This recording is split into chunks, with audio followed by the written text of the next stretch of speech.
संतप्त मानस शांत हों, जिनके गुणों के गान में वे वर्धमान महान जिन विचरे हमारे ध्यान में। पंच कल्याणक का आज क्लाइमेक्स का दिन है, जिसके लिए अनेक भवों से और इस अवसर पर, इस केवल ज्ञान कल्याणक के अवसर पर वो पूर्ण हुआ है। जानते हैं केवल ज्ञान कल्याणक का अर्थ क्या है? कि आज ऋषभदेव रागी से बीतरागी बने थे, अल्पज्ञ से सर्वज्ञ बने थे, अनंत दुखी से अनंत सुखी बने थे। जिसकी प्राप्ति की कामना उनको कई भवों से चल रही थी, आज उसकी पूर्ति हुई थी। ऐसे दिन का नाम है केवल ज्ञान कल्याणक। क्या हुआ था आज भगवान को? केवल ज्ञान, बस केवल ज्ञान, बस अकेला ज्ञान। केवल ज्ञान माने आज उनने क्या अपने आत्मा को जाना था क्या कमल जी? केवल ज्ञान माने आज वे आत्मज्ञ नहीं सर्वज्ञ बने थे। आत्मज्ञ तो वे अपने 4-5 भव पहले से ही पक्के थे। सर्वार्थ सिद्धि में थे ना, छायक सम्यक दृष्टि, तो आत्मज्ञ नहीं थे। पहले भावलिंगी संत थे तो आत्मज्ञ नहीं थे। आज उनने आत्मा को नहीं, सारे लोकालोक को जाना था। लोकालोक में जितने भी द्रव्य हैं, एक एक द्रव्य में जितने जितने गुण हैं, एक एक गुण की अनंतानंत पर्याय हैं, वो सारी द्रव्य गुण पर्यायों को उनने हाथ पर रखे हुए आंवले के समान आज प्रत्यक्ष देखा था। इसका नाम है केवल ज्ञान कल्याणक। सर्वज्ञता पर तो बोलने के लिए बहुत समय है, कितना ही समय दो तो कम पड़ेगा। दोपहर में गोष्ठी भी हुई और जीवन पड़ा है, जीवन भर बोलते ही वो है ना। आज मैं कुछ और बातें बताना चाहता हूं केवल ज्ञान कल्याणक के संदर्भ में। एक तो ऋषभदेव की धर्म सभा की बात करता हूं मैं, जिसे हम समूह शरण कहते हैं। दूसरी उनकी दिव्य ध्वनि की बात करता हूं, और तीसरी उनकी दिव्य ध्वनि में जो तत्व ज्ञान आया था उसकी बात। ये 3 बिंदुओं को आधार पर अपन केवल ज्ञान की चर्चा, केवल ज्ञान कल्याणक की चर्चा करेंगे। भगवान ऋषभदेव की धर्म सभा ऐसी नहीं थी जैसी ये धर्म सभा है। ऐसी नहीं थी माने क्या? कि आप इधर सामने बैठे हैं मेरी तरफ मुख करके, और मैं आपके सामने बैठा हूं आपकी तरफ मुख करके। ऐसी नहीं थी।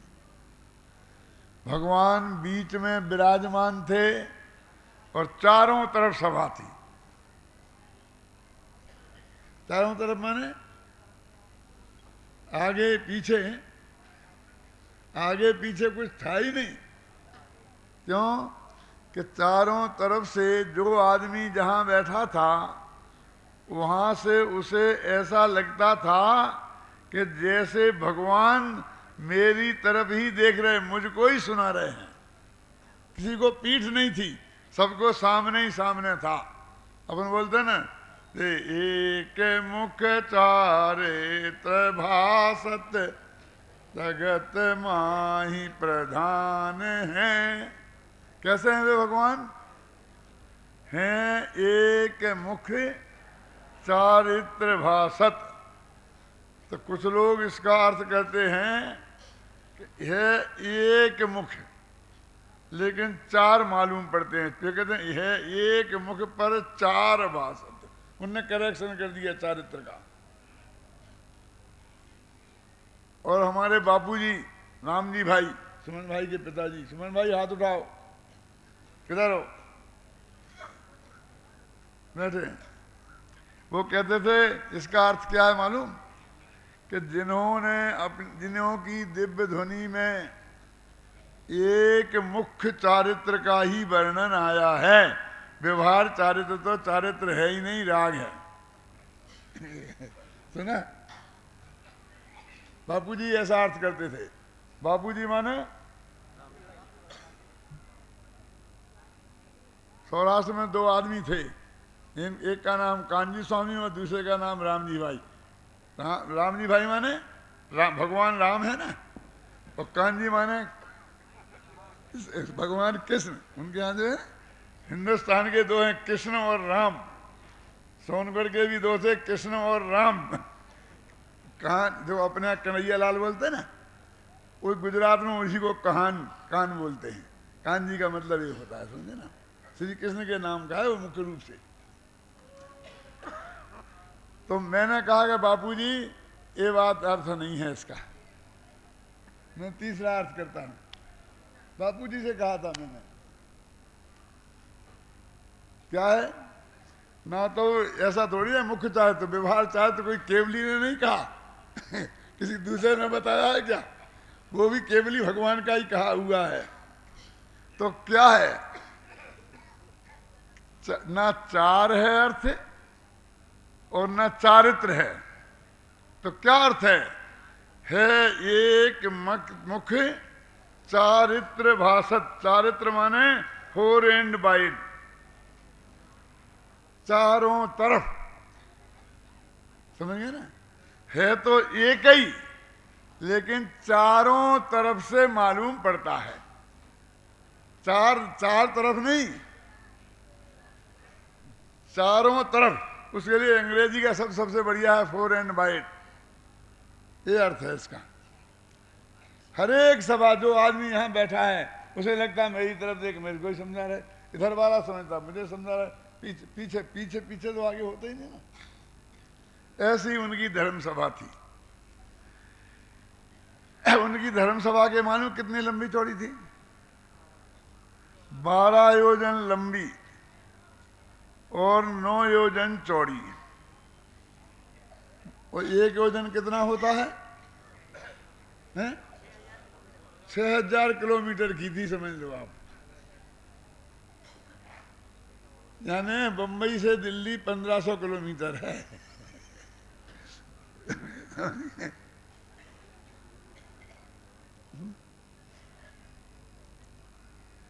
इतनी लंबी चौड़ी धर्म सभा।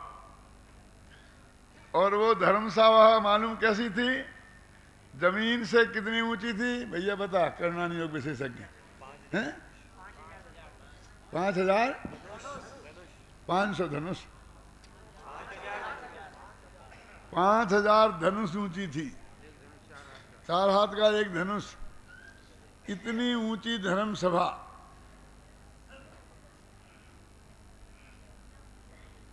मेरे चित्त में कुछ प्रश्न खड़े होते हैं, क्या आप भी सोचना, सभी सोचा कि इतनी ऊंची क्यों बनाई। बुड्ढे ठुड्डों का भी तो ध्यान रखना चाहिए था। मालूम 20,000 सीढ़ियां थी उसमें। 20,000 सीढ़ियों का मतलब समझते हो, गिरनार जी की में 11,000 सीढ़ियां हैं, 2 दफे गिरनार जी की यात्रा।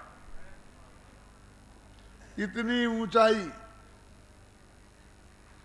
ऐसी धर्म सभा उनने क्यों बनाई सौधर्मेंद्र ने। वहां लिफ्ट लगी होगी क्यों पृथ्वीचंद जी? हाँ, लिफ्ट तो नहीं लगी थी, लेकिन ऐसी सीढ़ियां लगी थी कि नीचे की सीढ़ी पे खड़े हो और अगले ही क्षण सबसे ऊपर की सीढ़ी पे पहुंच जाते। और उसमें बाग बगीचे, नृत्यशालाएं, नाट्यशालाएं। एक दफे वर्णन पढ़ो, पंडित टोडरमल को बहुत पढ़ा आपने। टोडरमल की एक रचना समोसरण वर्णन भी है। भगवान का समोषण कैसा होता है इसकी भी एक किताब है पंडित टोडरमल की। इतनी ऊंची धर्मसभा, इतनी लंबी चौड़ी, उसमें बाग बगीचे, क्यों? ये सब चीजों पे हम विचार करते हैं तो ऐसा क्यों? अब एक एक बात पे थोड़ा अपन विचार करते हैं। उसमें 12 वो सभा 12 भागों में बटी हुई थी।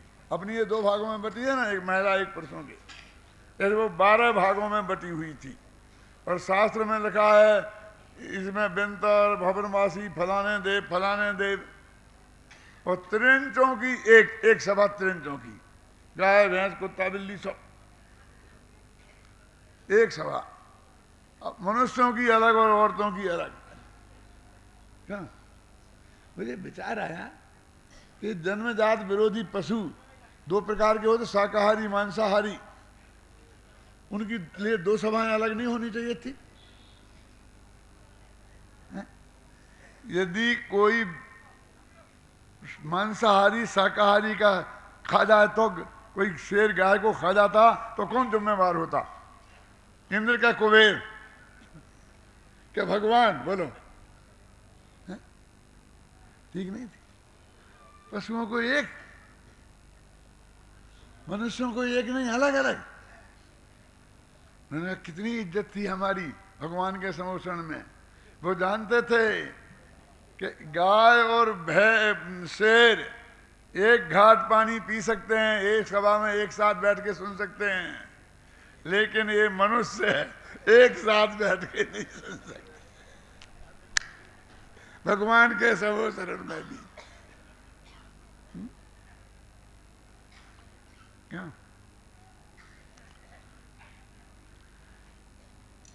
वो धर्म सभा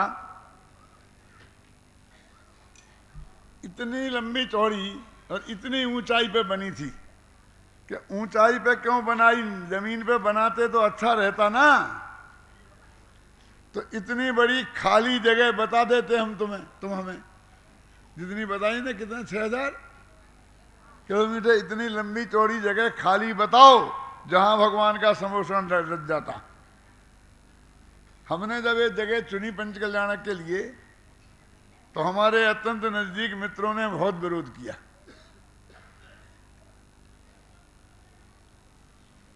और उनका बस चलता तो हम यहाँ कर बना ही नहीं सकते थे। तो हमारी एक ही बात हम कहते रहे कि दूसरी जगह बताओ इतनी लंबी चौड़ी, हम वहां बना लेंगे। और खोजी भी बहुत, भाई जगह गए, लेकिन ऐसी कोई जगह ही नहीं मिली इतनी लंबी चौड़ी एक साथ। सौधर्मेंद्र के साथ भी ऐसा हुआ होगा। क्यों? इतनी बड़ी जगह खाली मिलना आसान नहीं है। कि खाली माने क्या? इतनी दुनिया खाली पड़ी है, जंगल। अरे भाई साहब, जंगल खाली नहीं पड़े हैं, वहां कितने पेड़ पौधे हैं, कितनी हरी वनस्पति है, घास है, खाली पड़ी है। यदि वो बनाए तो कितने जीव जंतुओं का घात होता है, बोलो। वहां पर 2 इंद्री, 3 इंद्री, 4 इंद्री, 5 इंद्री जीव भी कितने रहते हैं, कितने लोगों को डिस्टरबेंस होगा। लेकिन ये जगह ऐसी थी कि एक घास का तिनका नहीं, एक पेड़ पौधा नहीं, बिल्कुल खाली। और हमेशा फंक्शन होते ही रहते हैं, इसलिए हमेशा प्रासुक, नीचे कोई जीव जंतु भी नहीं। थोड़े कांटे जरूर थे, वो तो सिर्फ इसलिए कि आपको पता तो चले कि जब ऋषभदेव ने दीक्षा लेके गए थे तो नंगे पैर गए थे, तो वो जंगल में कांटे होंगे तो उनका क्या होता होगा। क्यों? तो कितनी भी दूर जाते अशोक बाबू, तो इतनी खाली जगह मिलने वाली नहीं थी। मिलती तो घास, खेत खाद, ये खलियान बर्बाद होते और जनता को कितनी दूर हो जाती। मुंबई तक भागना पड़ता प्रवचन सुनने जाने के लिए। तो जहां आज भी वही हो रहा है ना कि जगह की कमी होती है तो हम ऊपर जाते हैं, है ना। 16 माला, 17 माला, 18 माला होती क्या नहीं। तो इंद्र ने कितनी बढ़िया व्यवस्था की। नीचे पूरा नगर है और 500 धनुष, जो भी 500 जो भी अभी बोल रहे हैं तुम्हें हिसाब लगाना, 5,000 धनुष ऊंचाई पर, नीचे बाजार चल रहा है, खेत खलियान है, आवागमन है, कोई नो डिस्टर्बेंस, दूसरों को ट्रैफिक की कोई बाधा नहीं, और उनने उसके ऊपर बना दी, क्यों, और लिफ्ट लगा दी।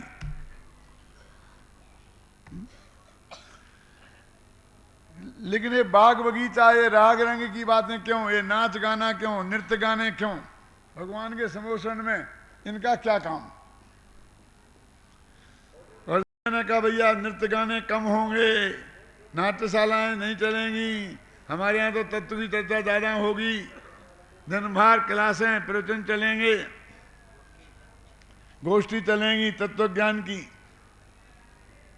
तो कहा असली समोषण में तो नृत्यशालाएं थी, वहां तो नाटक चलते रहते थे, नाच गाने होते रहते थे, बाग बगीचे थे, और तुम कहते हो कि नहीं कुछ नहीं होगा। नहीं? क्यों थे वो? मैंने बहुत सोचा कि सौधर्मेंद्र ने ऐसा क्यों किया। तो एक बात सुनो, इस लोक में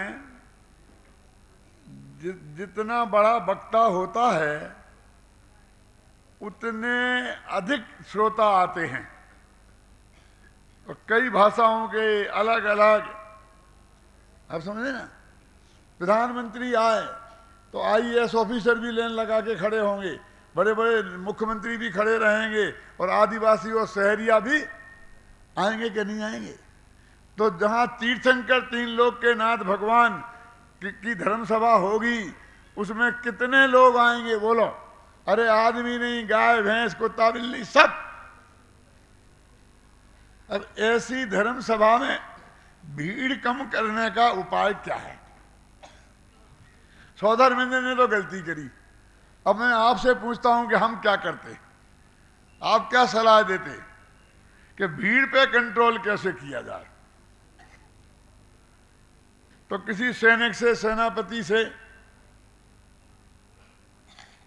ये पूछते तो उसमें क्या दिक्कत है? आप घबराओ मत, हम घुड़सवार लगा देंगे और जब चलाएंगे और हवाई गोलियां चलाएंगे, और नहीं तो एक आध दो वैसे चला देंगे, 10-5 मर जाएंगे, एक भीड़ नहीं दिखाई देगी।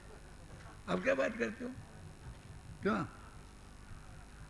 वही तरकीब बताते? किसी व्यापारी से पूछते बनिया से तो पाटनी जी कि टिकट लगा दो, पैसे के पैसे हो, भीड़ की भीड़ कम।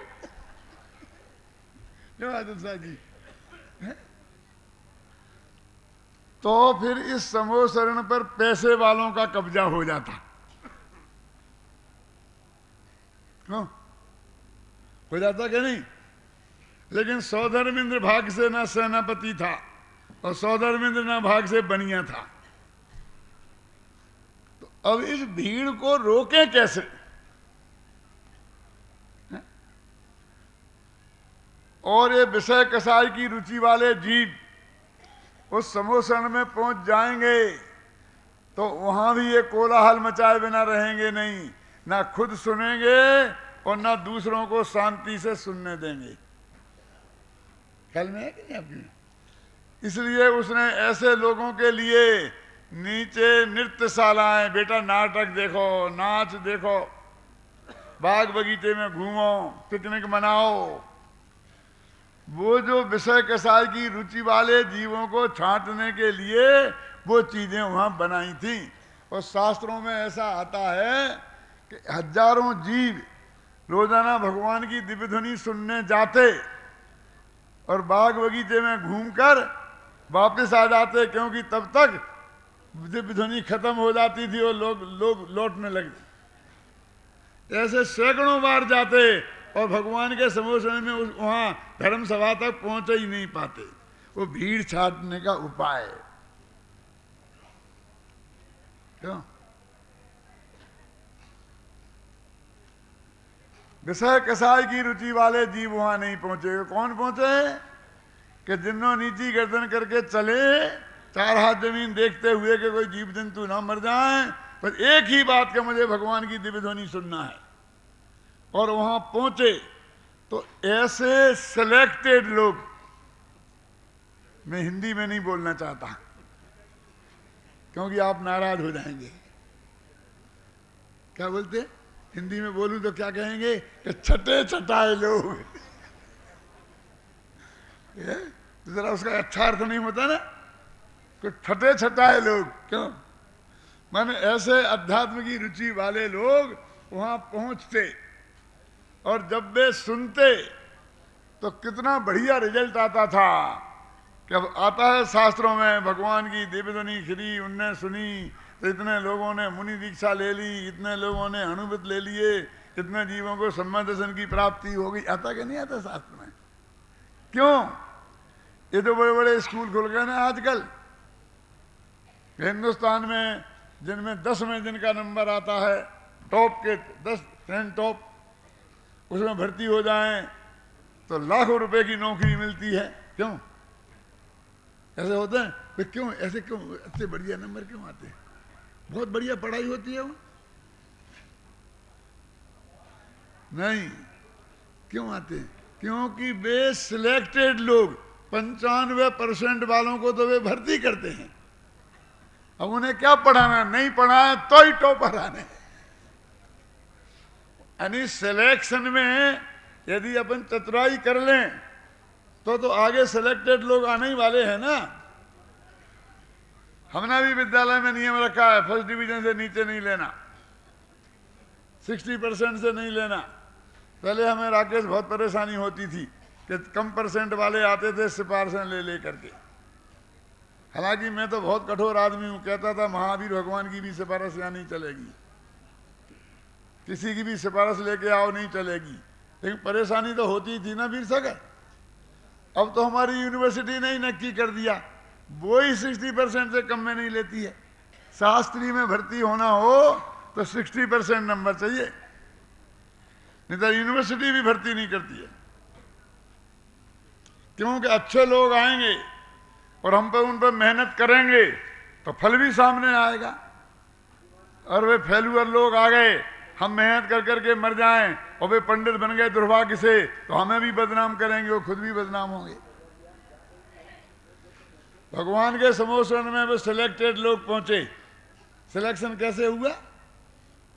विषय कसाय की रुचि वालों को छांट दिया और उन्होंने वहां समोषण में पहुंचे इसके लिए। और नीचे साइड कोई विघन नहीं हो, कोई बाधा नहीं हो, कोई जमीन में, अभी हमने देखे पंचकल्याणक होते हैं ना गांवों में, तो वहां खेतों को खरीदना पड़ता है और किसान को जितना उपज होगी उतनी उपज के पैसे देने पड़ते हैं। और कच्ची खेत को साफ करके उन खेतों में पंचकल्याणक होते हैं ना, ऐसे देखे आपने? बोलो कितने जीवों की हिंसा होती है, कितने देश का नुकसान होता है अनाज का? यहां कुछ नहीं।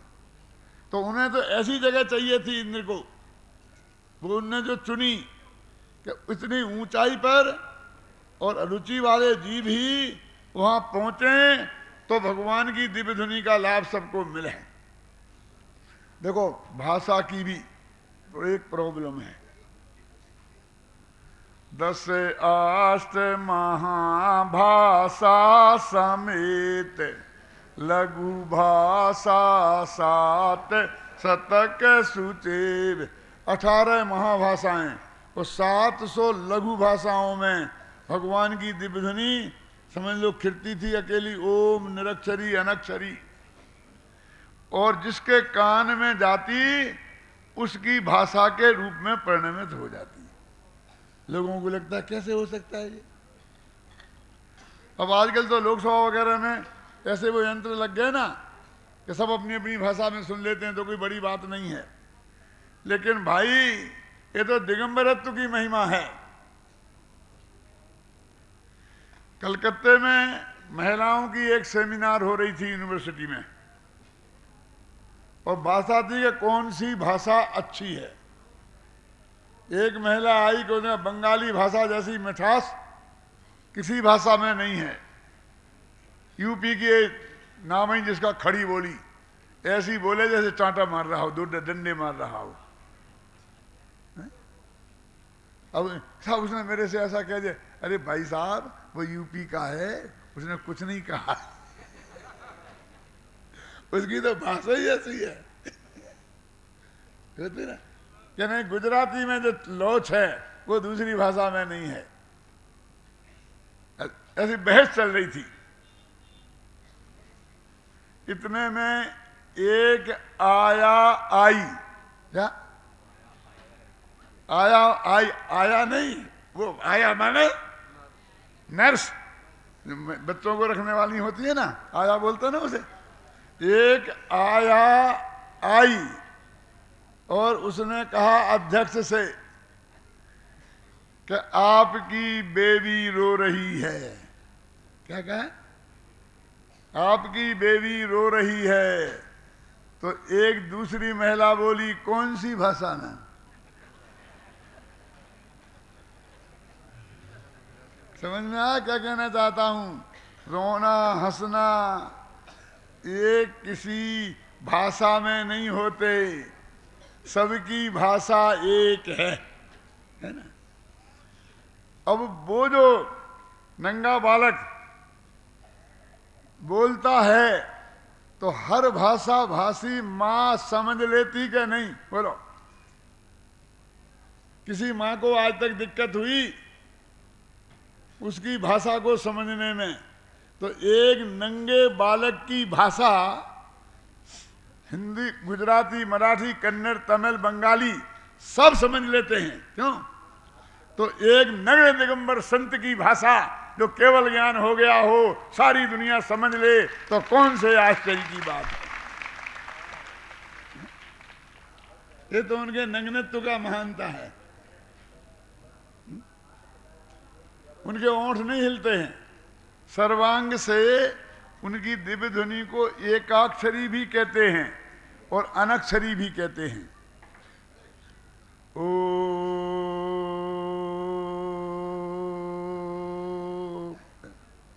ऐसी खिलती है बस। और इसमें ही आपके कान में पहुंचते ही आपकी भाषा रूप से परिणमित हो जाती है, हर एक की समझ में आती है। देखो एक बात समझना, एक अध्यापक 8वीं क्लास को पढ़ाता है तो उसको क्या सुविधा है कि एक तो 50 से ज्यादा विद्यार्थी नहीं है, फिर एक भी विद्यार्थी 8वीं 7वीं फेल नहीं है, सब 7वीं पास हैं, और एक भी विद्यार्थी 8वीं पास नहीं है। एक स्टैंडर्ड मेंटेन है ना, और एक ही भाषा की है। हिंदी की क्लास चल रही है कि अंग्रेजी की चल रही है कि गुजराती की चल रही है, तो भाषा भी एक स्टैंडर्ड, एक लेवल, तो उसको समझाने में बहुत सुविधा है ना। अब ज्यों ज्यों वक्ता बढ़ता जाएगा त्यों त्यों लेवल बढ़ता जाएगा। एमए पास भी बैठे होंगे और काला अक्षर भैंस बराबर ऐसी माताएं बहनें भी बैठी होंगी। बोलो, अब उन्हें समझाना है। और हिंदी, गुजराती, मराठी, यहां भी कितनी भाषा भाषी लोग बैठे हैं। बोलो, तो जितनी जितनी बड़ी सभा उतनी उतनी भाषाओं की विभिन्नता, उतनी उतनी स्टैंडर्ड का अंतर। अब तीर्थंकर परमात्मा की सभा हो तो गणधर देव भी बैठे हैं, द्वादश अंग के पाठी, सौधर्मेंद्र भी बैठा है, द्वादश अंग का पाठी, और गाय भैंस और कुत्ता बिल्ली भी बैठे हैं। बोलो क्या करें अब? तो कितनी योग्यता का वेरिएशन और कितनी भाषाओं की विभिन्नता, ऐसे में समझाना कितना कठिन काम है।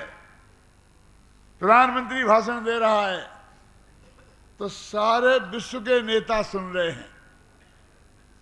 क्यों सुनते कि नहीं सुनते? और गांव-गांव में टीवी पे शहरिया ऐसे लोग भी सुन रहे हैं। तो उसकी भाषा ऐसी होना चाहिए सबकी समझ में आए। तीर्थंकर परमात्मा को भी यही दिक्कत है, समझ लो। तो तीर्थंकर प्रकृति बंधी कैसे थी आपको मालूम? कि वो 16 कारण भावनाएं भाई थी इसलिए बंधी थी। लिखा तो ऐसा ही है, लेकिन तुम कितनी ही 16 कारण भावना भाना, तुम्हें बंधने वाली नहीं है। क्या तुम्हें हमसे ऐसी चिढ़ क्या है? हमने तुम्हारे बाप का क्या बिगाड़ा है? हमने हमारा क्या बिगाड़ोगे तुमने अपना बिगाड़ा है। सुनो, क्यों कि तीर्थंकर भविष्य में जितने होने वाले हैं उनके नामों की घोषणा हो गई, जिनमें एक राजा शरणक का नाम है, समंतभद्र का भी नाम है। मालूम? तो अब नहीं बदलने वाली है, कितनी हुई तुम ध्यान में जीरे पीटना। तो वो क्यों लिखा तत्वा सूत्र में? अरे उसमें क्या लिखा, उसका अर्थ क्या है? अब मैं लिखने वाला हूं तत्वा सूत्र पे, तब पता पड़ेगा कि क्या क्या उसका अर्थ है।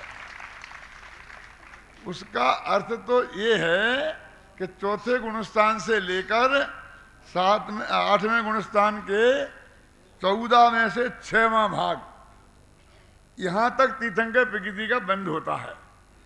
तो इनके बीच में जितने शुभ भाव होते हैं उनने सब गिना दिए, क्योंकि कोई ना कोई तो होगी। ऐसा है। तो फिर असली क्या है? दो घबराना नहीं, दर्शन विशुद्धि और वात्सल्य भाव। पूजा में लिखा है, उसमें तो ये भी लिखा 16 कारण भावना भाव तो तीर्थंकर हो जाओगे। क्या लिखा देखो, कहाँ लिखा, जरा पढ़ते हैं 2 मिनट। दर्शव से दे धरे जो कोई, ताको आवागमन न हो। कहाँ लिखा तीर्थंकर विधि बनेगी? इसकी छुट्टी? अरे दर्शन विशुद्धि बंध का कारण है कि मोक्ष का कारण है? वो तो आवागमन नहीं होगी। और विनय महाधारे जो वाणी, शिव बनता की सखी। अब मैं सब अर्थ नहीं बता सकता हूं अभी, मुझे 16 कारण भावना समझाने के लिए 16 दिन चाहिए। नमूना बता रहा हूं सिर्फ अभी तो आपको। पढ़ते जाओ, कहीं नहीं लिखा कि तीर्थंकर प्रकृति बनेगी। फिर एक आता है कि बतसल अंगे सदा जो ध्यावे सो तीर्थंकर, इसमें लिखा और बाकी 15 में नहीं लिखा। पढ़ लेना, पढ़ते हो ना। मेरे पे आरोप लगाया जाता है कि मैं भगवान की पूजा नहीं करता हूं। तुम करते हो ना? मैं भगवान की पूजा नहीं करता हूं, मैं भगवान की पूजा पढ़ता हूं, सुनता हूं, लिखता हूं, विचारता हूं, सोचता हूं और उसकी रग रग से परिचित हूं। मैंने कोई पूजन आज तक याद नहीं की और मुझे सब पूजने याद हैं। क्या देख लो, आपने कभी देखा? तो क्या जब कोई सम्यक दृष्टि धर्मात्मा, तो क्यों ये नियम क्यों है दर्शन विशुद्धि का? क्योंकि चौथे गुणस्थान के नीचे तीर्थंकर प्रकृति नहीं बनती। भाई इतनी सी बात है। वो दर्शन विशुद्धि समझने बंध का कारण थोड़ी है, सम्यक दृष्टि को ही बंधती है, इसलिए उसका नाम ले दिया। जब उसको क्या भाव होता है? दया भाव, वात्सल्य भाव। वात्सल्य भाव माने जो तुम समझते हो वो नहीं, दया वो नहीं, कि ये जो भगवान त्रिकाली ध्रुव आत्मा मैंने समझा है, मैंने उसमें अपनापन किया है, मैं जिसकी आराधना करता हूं, ये आत्मा सारे जगत की समझ में आ जाए, ऐसा तीव्र वात्सल्य भाव होता है क्या, तो उन्हें तीर्थंकर प्रकृति बनती है। और उसकी वजह से, क्यों सारे जगत को समझाने का भाव था ना, सारे जगत को समझाने का भाव था, तो उन्हें ऐसी भाषा शक्ति प्राप्त होती है कि सारा जगत समझ ले। कौन सी गजब बात है? क्यों? उन्हें समझाने का भाव था, सब समझ लें, सब समझ लें, अधिकतम लोगों को मैं समझा दूं ये वितरागी तत्व ज्ञान को। इस भाव से तीर्थंकर प्रकृति बनती है भाई साहब, और उसके फल में उसको ऐसी शक्ति मिलती है कि जिससे वो उसकी भाषा से सारा जगत समझ ले। ये भाव आया तीव्रतम तय तो तीर्थंकर प्रकृति बन जाती है। लेकिन जिसको बंधनी होती है उसको ये ऐसा भाव आता है, हर एक को नहीं कि मैं ऐसा भाव करूंगा, मैं ऐसा भाव करूंगा तो मुझे तीर्थंकर प्रकृति बन जाती। आप जानते हैं ऐसा क्यों लिख दी 16 कायन भावनाओं को? ये एक करुणानी वाला मेरे बगल में बैठा है, क्यों इसलिए लिख दी, अभी तो मैंने बताया था ना कि बंधना तो उसको है ही सम्यक दृष्टि को, और चौथे के पहले बंधना नहीं है, और 8 में के 14 हिस्से करो तो उसमें 6 हिस्से वहां तक बंधना है। वो निरंतर बंधी प्रकृति है। निरंतर बंधी जानते हो, जब से बंधना शुरू होती है और जब तक उदय में आना शुरू ना हो जाए तब तक बंधती ही रहती है 24 घंटे 24 घंटे, 1 मिनट भी बंधना नहीं रुकता भाई साहब। तो इसका मतलब ये है कि तीर्थंकर प्रकृति के बंधने लायक स्वभाव होना चाहिए। तो चौथे गुणस्थान से लेकर 8वें गुणस्थान के 6वें भाग तक जितने प्रकार के भी स्वभाव होते हैं उनने सब गिना दिए। तुमने क्या समझ में आया ना? अब जो बनेगी हो जाएगा, बनने में तो हो जाएगा, बस झगड़ा खत्म। कुछ दम नहीं है, घबराना नहीं। ये डॉक्टर लोग, कोई डॉक्टर बैठे हो तो नाराज नहीं हो जाना, मैं तो उदाहरण दे रहा हूं। कोई भी मरीज आए, जुकाम हो, सर्दी हो, पेट कुछ भी हो, बस मैं बताता हूं तरकीब। तुम भी डॉक्टर बना सकते हो, 2 मिनट में बनाता हूं तुम्हें डॉक्टर। अभी 10-5 साल लगाने में क्या, एक एंटीबायोटिक्स दे देना, एक दर्द की गोली दे देना पेन किलर, और एक विटामिन बी कम्प्लेक्स दे देना, मल्टीविटामिन दे देना, बस बेटा पाए हो जाएंगे। 90% इन्फेक्शन होगा तो एंटीबायोटिक से ठीक हो जाएगा, दर्द जो है वो पेन किलर से ठीक हो जाएगा अभी, और बाद में उससे थोड़ी बहुत कमजोरी होगी तो विटामिन से ठीक हो जाएगी, बस पाए। ऐसे ही यहाँ है, चौथे गुणस्थान से 7वें तक जिसको तीर्थंकर प्रकृति बनेगी वो निरंतर बंदी होगी, तो निरंतर वात्सल्य भाव थोड़ी होता रहेगा, जो भी स्वभाव होगा वही हो जाएगा। इसलिए तुम बुद्धि पूर्वक करोगे कि हम कर लें, ऐसे कुछ नहीं है। ये बुद्धि पूर्वक तुम ऐसे भाव करो तो तीर्थंकर प्रकृति बांध लें, ऐसे सोच के जय जय नाथ परम गुरु हो करोगे, कुछ होने वाला नहीं है। तो ये जो उनको ऐसी वाणी मिली, ऐसी सभा मिली, ऐसी व्यवस्था मिली, ख्याल में आई ना, वो तीर्थंकर प्रकृति के उदय में मिली। देखो एक बात मैं बताता हूं, ऋषभदेव भगवान भी आज बने हैं और तीर्थंकर भी आज ही बने हैं। क्या कह रहे, कल तक ना तीर्थंकर थे और ना भगवान थे,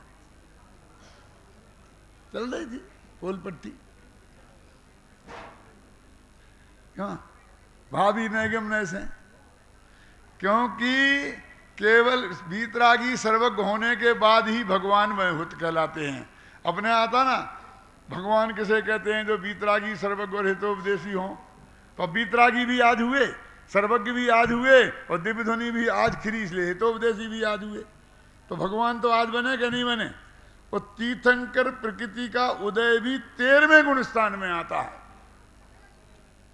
और जब तक कोई प्रकृति का उदय नहीं आए तो कुंद कुंदाचार्य ने लिखा है पृथ्वी पिंड समाना, कि वो तो पृथ्वी के ढेले के समान है, उसकी कोई कीमत नहीं है। जैसे मिट्टी का ढेला पड़ा है ऐसे कर्म अंदर पड़े हैं, जब तक उदय में नहीं आए तो कोई कार्यकारी नहीं है। तीर्थंकर प्रकृति पड़ी है, कोई कामकारी नहीं है। देखो एक को देवायु बन गई त्रिभाग में, अब अंदर में देवायु पड़ी है और यहाँ उपसर्ग हो रहा है, चांटे पड़ रहे हैं, पत्थर बरस रहे हैं, हो क्या नहीं? नहीं होता है। वो देवायु क्या कर रही है? और राजा सेने को नरकायु बन गई, और किसी को बन गई नरकायु, और यहाँ पर राजा हैं, ठाठ से रह रहे हैं, हजारों लोग पूज रहे हैं, कर रहे हो रहा क्या नहीं हो रहा है। जब तक वो उदय में नहीं आई तब तक काम नहीं करती।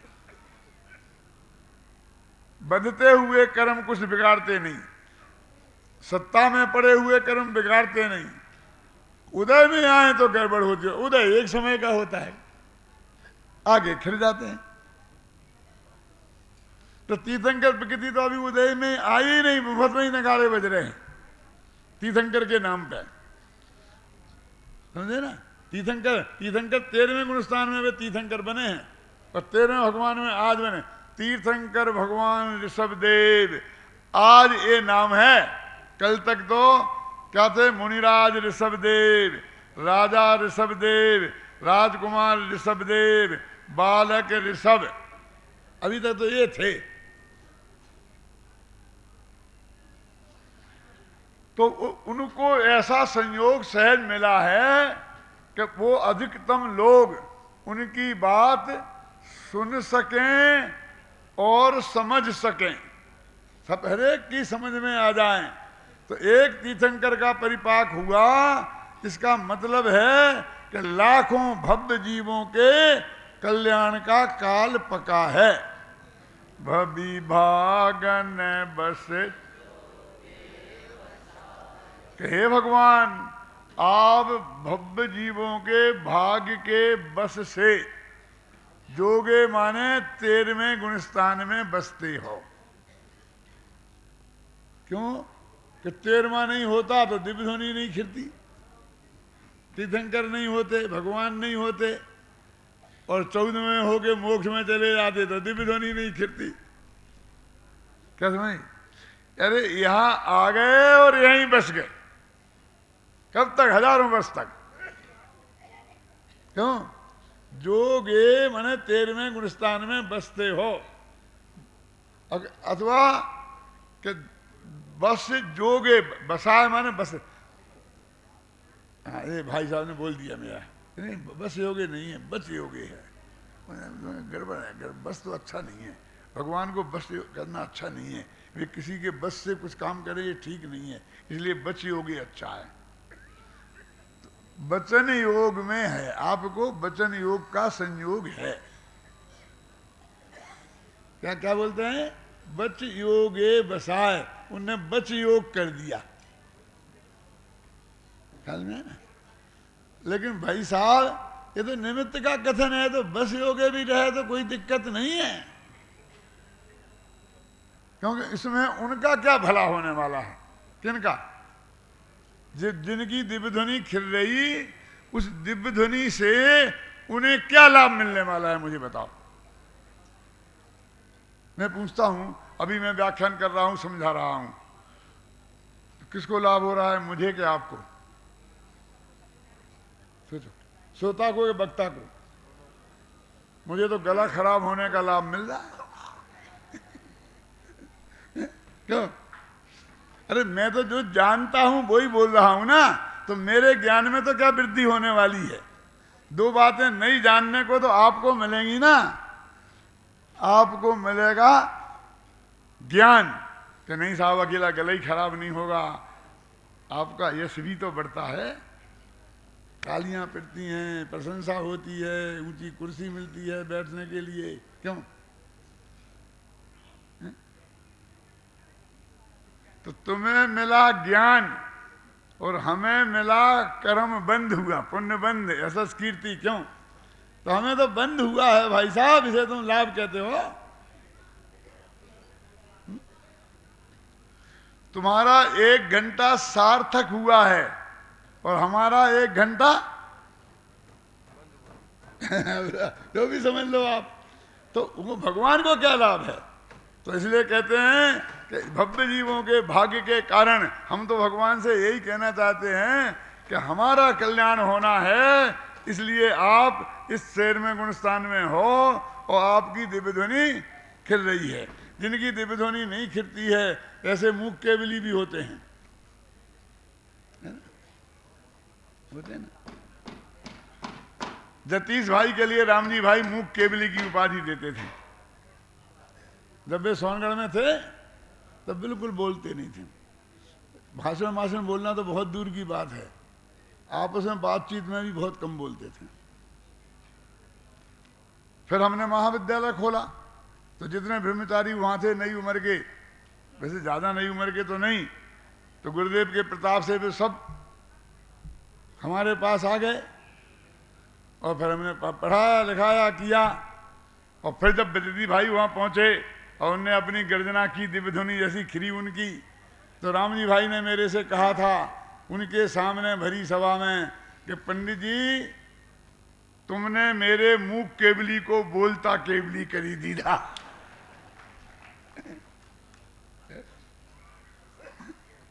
इतने लोगों के सामने कह रहा हूं, मुझे टीवी पे भी जाने वाला है, सच्ची बात है। कई उनने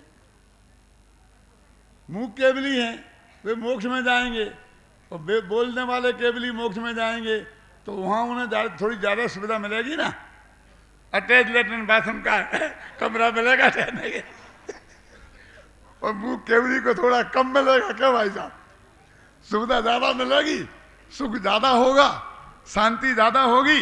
अरे उनमें तो कोई अंतर आने नहीं है, मोक्ष में तो कोई फर्क है, होने ही वाला नहीं है।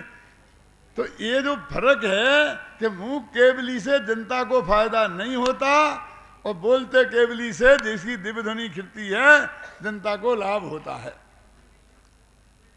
क्यों? तो ये समोषण जो बना उसका कर्ता कौन है? क्यों? किसने बनाया? अब भी हाल यहां से वो चक्के आ जाएंगे। इंद्र की आज्ञा से कुबेर ने बनाया, कुबेर अकड़ेगा इंद्र। अरे भैया जाट आगड़ो मत, कोई तीर्थंकर को केवल ज्ञान नहीं हो और किसकी ताकत है कि समोषण बना दे। समझ में आया मैं क्या कहना चाहता हूं? नहीं बना सकता। तीर्थंकर को हो केवल ज्ञान तो ही इंद्र अथवा कुबेर जो भी बनाए तभी बना सकता, वैसे नहीं बना सकता। तो किसका है वो? किसका पुण्य लग रहा है उसमें? तीर्थंकर की, तीर्थंकर प्रकृति का किसकी है? इंद्र की, कुबेर की, तीर्थंकर की? बोलो, निमित्त कौन है और उपादान कौन है?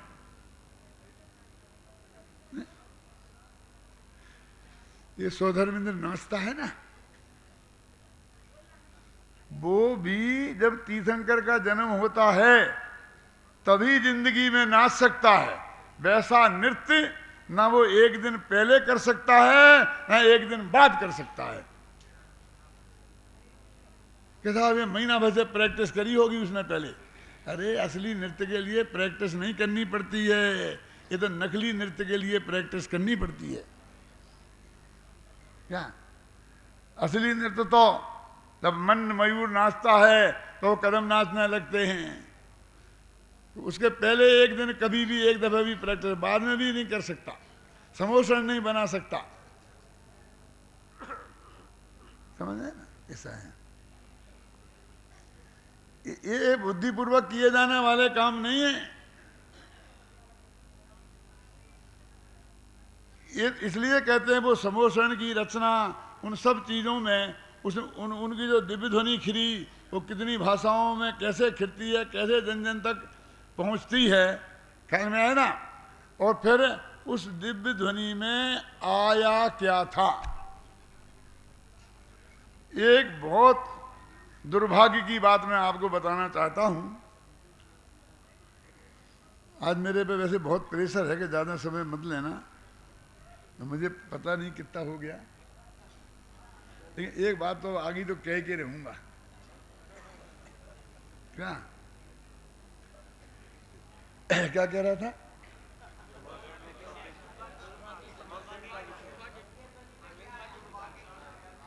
दुर्भाग्य की बात कही, दुर्भाग्य की बात बताने चाहता हैं। दिव्य ध्वनि में आया क्या? ये जो प्रथमान योग के शास्त्र है ना, इनके हरेक में वो जो कथाएं लिखी हैं ना, शील कथा और राग कथा और फलानी कथा, उनके हरेक की एक स्टाइल है।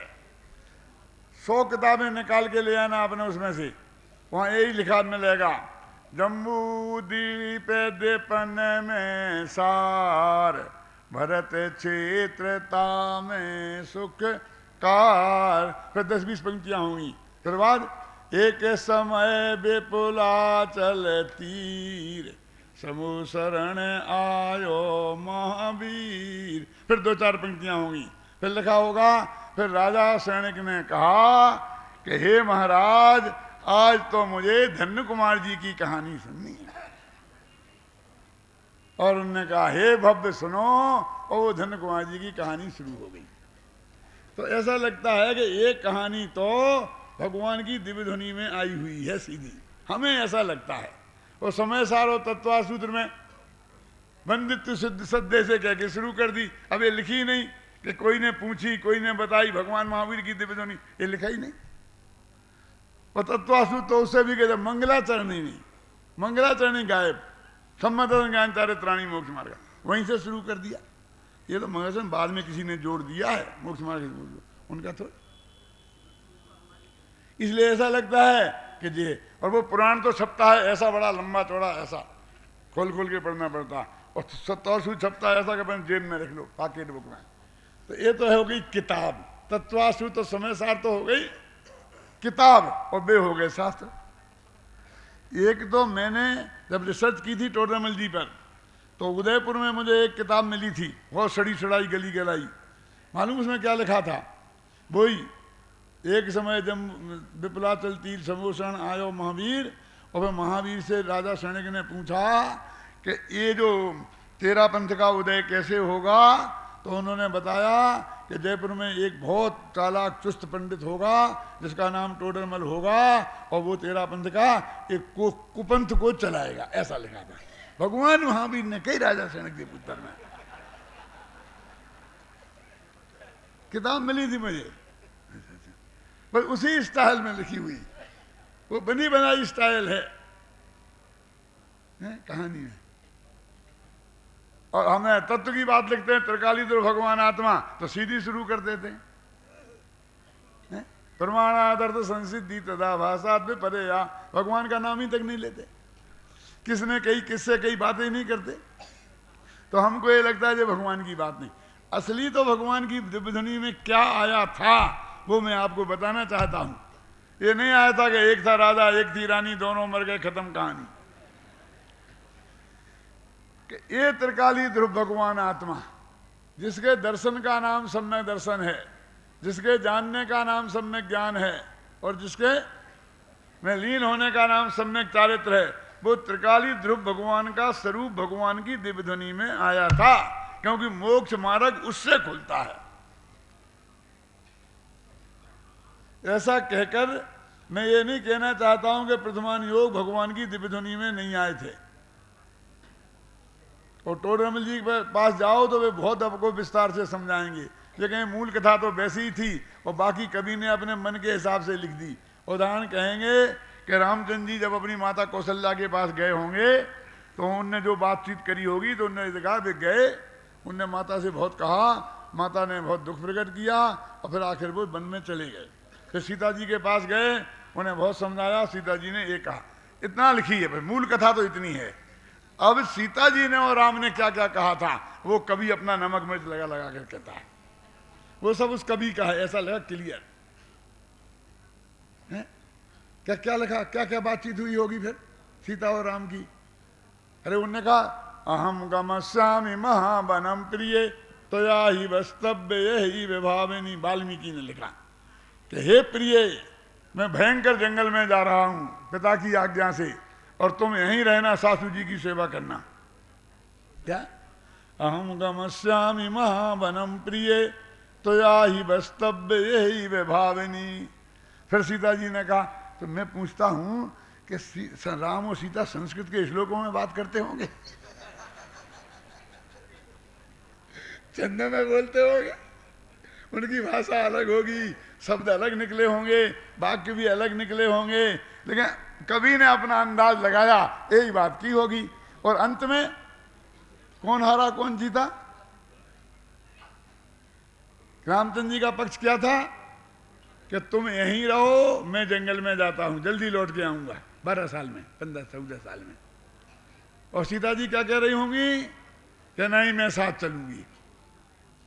अब जितने भी तर्क साथ जाने के पक्ष में होंगे वो सीता के मुख में डालेगा कवि, उसके दिमाग में जितने आएंगे, और घर में रहने के फायदे राम के मुख में डालेगा। और हारेगा कौन? राम ही हारेंगे, हमेशा राम ही हारते रहे। क्यों कि सीता गई ना राम के साथ वन में गई, इसका मतलब अंततो गत्वा जीता कौन? खुश हो रही महिलाएं, हम जीते हम जीते। जीत के तुम्हें मिला क्या? ये भी तो देखो कि तुमने नहीं मानी और जीत गई तो रावण हर ले गया और लंका कांड हो गया और क्या क्या हो गया। नहीं, रामायण 700 पेज की नहीं बनती, 70 पेज की रह जाती। तो उन्होंने लिखा कि ये सारी चीजें कवियों की हैं, बस मूल कहानी, एक पेज की कहानी सिर्फ मूल है, वो सबक कथित है, और बाकी 700 पेज हैं वो कवि के हैं। लेकिन त्रिकालीद्रुम समय सार में ऐसा नहीं है। समय सार में एक एक वाक्य भगवान की दिव्य ध्वनि में आया हुआ है। त्रिकालीद्रुम भगवान आत्मा की बात, भगवान की मूल दिव्य ध्वनि की बात है। तो ये असली जो माल है, भगवान की दिव्य ध्वनि में आया हुआ माल है, उसको सब अंदर में ले जाएं, उसका अध्ययन ज्ञान करें, ध्यान करें और आत्म कल्याण करें। इसी भावना के साथ में अभी की बात समाप्त करता हूँ। ले भैया ले।